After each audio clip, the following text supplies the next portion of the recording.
Erastus, with that report, there are now 2 siblings who have recovered from COVID-19 have launched a campaign against stigmatization. Dorcas and Elizabeth Owusu say their decision is informed by widespread discrimination against recovered patients. Ohim Interior of our health desk reports. Until now, the Kumasi Center for Collaborative Research has been the only biosafety level 3 laboratory for the northern sector. Despite staff running 24-hour service, there was always backlog of cases to be cleared. At least 8,000 samples, which have been astounding, were cleared as at Wednesday. Dr. Emmanuel Tinkran says it is welcome news. We were working basically on how to get a real-time data for all the cases. What we realized is that because of the challenges we had, the number of cases that were at the laboratories, we had a lot of backlog at the laboratories. And for that reason, we were not getting the real-time data. So now, with the support of the labs, we've been able to clear a lot of backlog.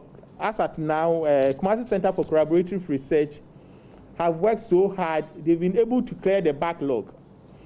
So from now, our hope is that we will get a real-time data. Because if we don't get a real-time data, then the case management becomes very difficult. In the sense that maybe when you take a sample today and you don't get the results as early as possible, that person may infect so many people by the time the result comes as positive.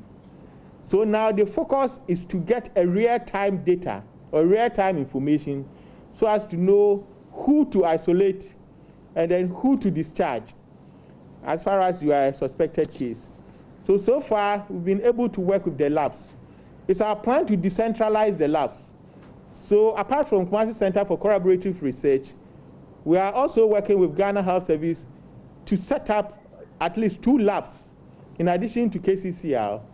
One will be based in our public health reference lab in Kumasi South. And then we're also talking to Kofanochi to see whether we can use their lab. There are other facilities that is in Kumasi that we can put in shape. Example is the Hope Exchange Hospital.